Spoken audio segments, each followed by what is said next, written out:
pencerapan ataupun pemerhatian belajar diikuti dengan langkah yang kedua, iaitu membuat analisis dan interpretasi pemerhatian serta menemukan pendekatan kompleks, atau lebih mudah kita nak memahami ialah analisis data selepas pencerapan ataupun analisis pasca pemerhatian yang selalu kita lakukan sebagai guru besar. Di peringkat ini bermakna penyelia atau guru besar akan meninggalkan bilik belajar di mana hasil pemerhatiannya dia akan menyelesaikan masalah-masalah ini bersama dengan guru. Dari data atau rekod yang dikumpul, yang diperolehi semasa pemerhatian akan iaitu semasa pencerapan pengajaran pembelajaran kurikulum yang telah dimantau, di mana penyelia perbincangan di antara guru besar iaitu penyelia dengan guru akan dilaksanakan. Tetapi pasti beberapa aspek perlu diperhatikan, iaitu teknik penyoalan, persembahan guru, pergerakan guru murid, komunikasi guru, kawalan kelas, set induksi, pelibatan murid, penggunaan instrumen bahan. Okey, kalau kita nak pastikan kalau mengikut JPN Kedah, Jabatan Pendidikan Kedah, kita ada pemantauan kurikulum berparti iaitu standard 4, di mana berbagai aspek yang perlu dikenal pasti semasa kita melakukan pencerapan pengajaran dan pembelajaran, iaitu pelibatan murid, penguasaan pengajaran, hasil kerja murid, perancangan, kaedah, kemahiran penggunaan sumber pendidikan, penilaian teknik pengenalan, penguasaan sekandungan, pengurusan kelas dan juga amalan profesionalisme guru. Tapi walau bagaimanapun, kita sebagai penyelia zaman sekarang kita sarankan kepada guru untuk menggunakan ICT semasa pengajaran dan pengajaran. Oleh itu, setelah kita mendapat semua data-data, kita akan membuat interpretasi berdasarkan huraian-huraian bersama dengan guru tersebut. Itulah langkah yang ketiga. Seterusnya, kita akan masuk ke langkah yang keempat. Selepas itu, kita menyelia mengadakan post conference dengan guru, iaitu persidangan pasca pemerhatian, di mana perbincangan bersama dengan guru merupakan sesi perbincangan selepas pengajaran dan pembelajaran dijalankan.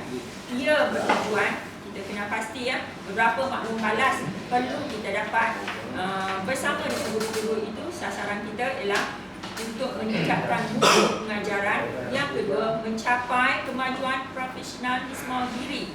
Yang ketiga, ia boleh membuat penilaian kendiri, di mana kita memberi penilaian kendiri sama ada dia di kategori yang cemerlang 90% ataupun 80% ataupun kategori sederhana 70% dan seterusnya.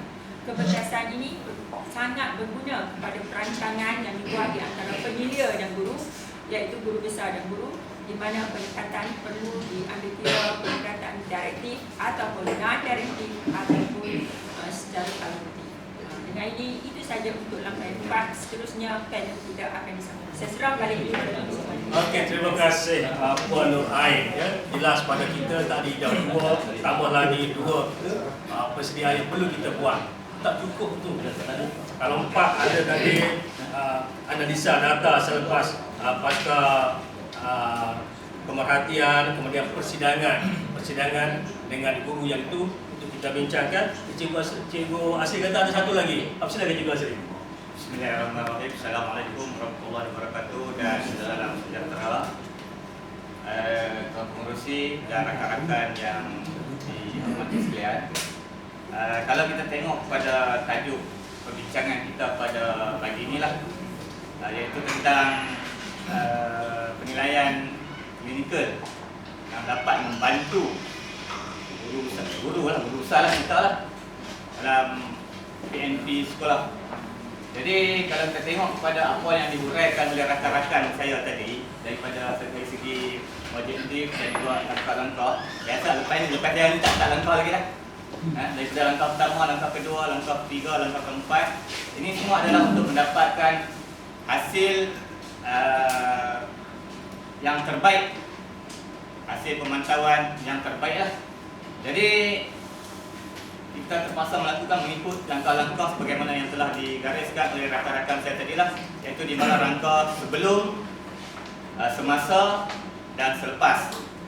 Jadi adakah langkah-langkah yang dilaksanakan tadi itu betul, tepat. Jadi perkara yang seterusnya yang perlu dilakukan ialah kita perlu orang kata apa, meninjau semula. Sebenarnya kita kena tinjau semula, kita tengok balik sama ada dari segi apa langkah yang sebelum tadi itu yang dilakukan adakah sesuai. Selepas ini saya cakap selepas kita menyelia, selepas menyelia akhir sekali kita tengok balik adakah penyediaan apa perbincangan kita dengan guru sebelum itu disukai oleh guru ataupun tidak. Kita tinjau balik, ataupun apa-apa instrumen yang kita gunakan sesuai atau tidak, kita tengok balik. Ini adalah untuk mendapatkan hasil yang terbaik. Kalau perlu diubah, kita ubahlah untuk kita nak buat penyediaan yang seterusnya atau untuk mendapat hasil yang lebih baik. Kalau perlu ubah, kita ubah. Untuk setelah kita adakan sesi perbincangan tadi, perbincangan kalau kita tengok tak sesuai, mungkin cikgu kita tak setuju dengan cara kita ataupun dengan apa yang kita gunakan, kaedah apa yang kita gunakan tidak sesuai. Jadi itulah kesepakatan awal tadi itu pentinglah sebelum semasa kita nak buat penyediaan tadi ni. Okey, kemudian perkara-perkara jika dalam perbincangan itu kita terdapat perkara-perkara baru ataupun yang kita bincang dengan guru ataupun dengan mungkin kita boleh gunakan orang lain lah, orang lain bersama kita. Mungkin kita seorang saja menyelia, kita tengok daripada perspektif kita lah. Mungkin orang lain juga boleh bersama-sama dengan kita. Contohnya fikir-fikir kita yang akan bersama-sama untuk tengok supaya kita dapat sama, penyediaan kita itu sama. Jadi apabila kita tak ada ataupun kita menurunkan kuasa untuk menyelia, ada tepuk. Ada lagi 3 poin tak sampai lagi. Okey, jadi dah ada tepuk, jadi tak apalah. Okey, jadi maksud saya nak sampai kat maksud saya lagi tak jelas kan.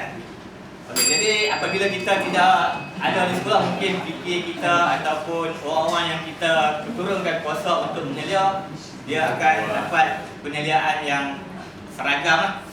Jadi ada 2 poin lagi saya soalkan kepada rakan saya. Okey, terima kasih Encik Asri. Sebenarnya banyak nak dikupaskan lagi. Sebenarnya nak dicatat sini bahawa tadi tu langkah-langkah, 5 langkah penilaian klinikal telah pun dijelaskan. Baik, kita dah boleh buat penyeliaan. Saja pula Cikgu Effendi, apa pula masalah yang timbul dalam kita nak buat penyeliaan? Silakan kita balik. Assalamualaikum warahmatullahi wabarakatuh. Dan sekali lagi terima kasih kepada Menteri. Sebenarnya kejayaan pelaksanaan penyelidikan klinikal ni, Menteri dan tuan-tuan, sebenarnya bukan yang mudah. Memang pihak pengurusan sekolah, terutamanya pengurusan, boleh mainkan peranan yang penting. Dalam kolokium kebangsaan pimpinan internasional yang diadakan di IAB yang saya sempat baca dalam kajian tindakan yang dibuat oleh Cik Chan Sio Hong, iaitu Guru Besar Sekolah Jadi Kebangsaan Cina Mahua Pembina, sebenarnya tidak masalah tentang tahap pengetahuan, kemahiran dan juga amalan penyediaan. Ini tidak masalah di kalangan tentang tu di pusat. Cuma masalah utama dia ialah bukan semua guru besar mempunyai kemahiran dalam penyediaan klinikal. Ada di kalangan guru besar yang tak sensitif terhadap individu, tetapi dia hanya sensitif terhadap organisasi. Duk kira pentadbiran. Tetapi sebenarnya akhirnya yang kita nak lihat ialah keberkesanan dalam pengajaran dan pembelajaran dalam belajar. Itu yang penting, itu core sebenarnya. Tetapi ada yang mementingkan organisasi. Jadi itu punca masalah dia. Sebenarnya penyelidikan klinikal ini bukan penilaian. Kita bukan nak nilai. Nama pun klinik. Bila nama dia klinik, klinik ini adalah tempat untuk merawat. Kenal pasti apa kelemahan, kemudian kita cuba atasi. Cari jalan macam mana nak selesaikan masalah. Macam mana nak wujudkan PMP yang lebih besar. Itu tujuan penilaian ataupun penyelidikan klinikal. Jadi kurang kefahaman. Itu yang antara masalah dia. Sebenarnya banyak lagi masalah yang saya nak kebahkan Cik Rashid, tapi memandangkan masa tidak mengizinkan. Kemudian kita harap kita akan dapat mengubahlah pandangan terhadap jalan klinikal ni dan menerima serta menghayati, kerana penyelenggaraan klinikal ini telah diterima sebagai satu kaedah yang paling efektif dan bertambah popular. Itu dinyatakan oleh Simon Lau dalam tulisannya 2009. Jadi saya ingat sekali itulah dulu, mungkin ada pusingan kedua lagi kita akan sambung lagi. Okey, terima kasih Cikgu Cik Effendi. Baik, tadi telah menyatakan sebenarnya bukan satu masalah besar, tapi wujud juga kekangan, dalam mengendalikan penyelenggaraan klinikal. Antara tadi katalah kurangnya kemahiran, sebab dia kemahiran klinikal ni dia membentuk humanistik, maknanya kemanusiaan. Maka bila kurang, bila ada kemas itu jadikan masalah. Okey, kita teruskan balik. Selain ada masalah, tengok pula apakah keberkesanan. Ya, Cikgu Osman silakan. Assalamualaikum warahmatullahi wabarakatuh.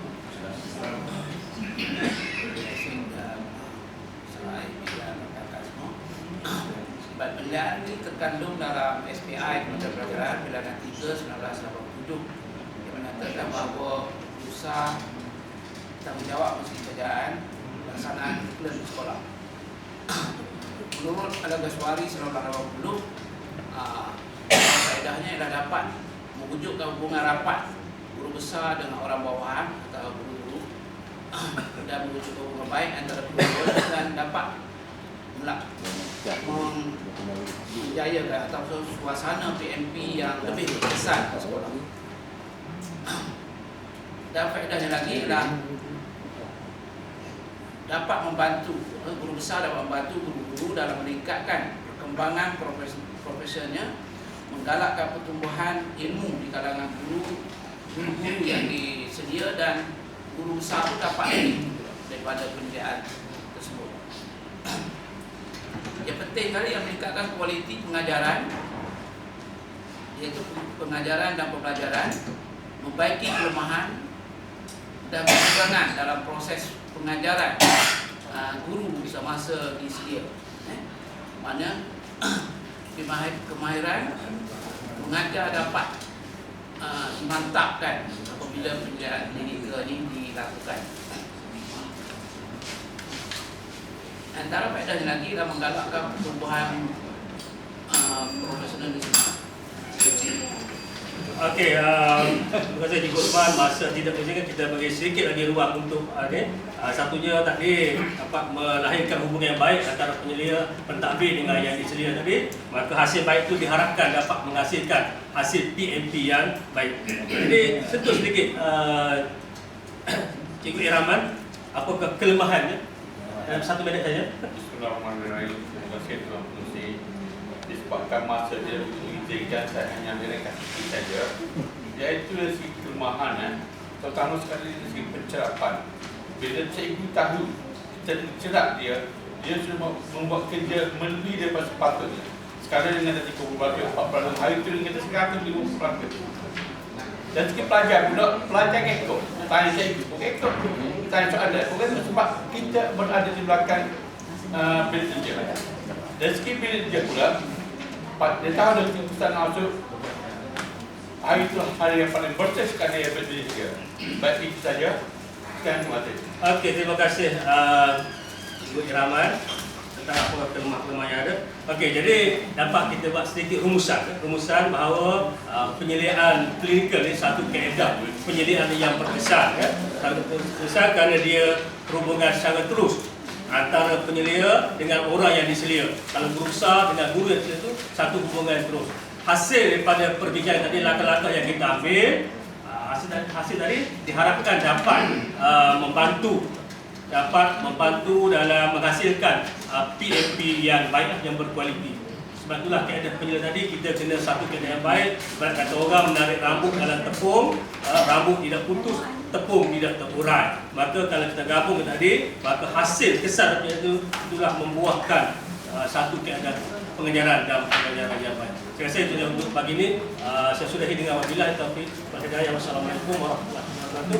Sekian, terima kasih.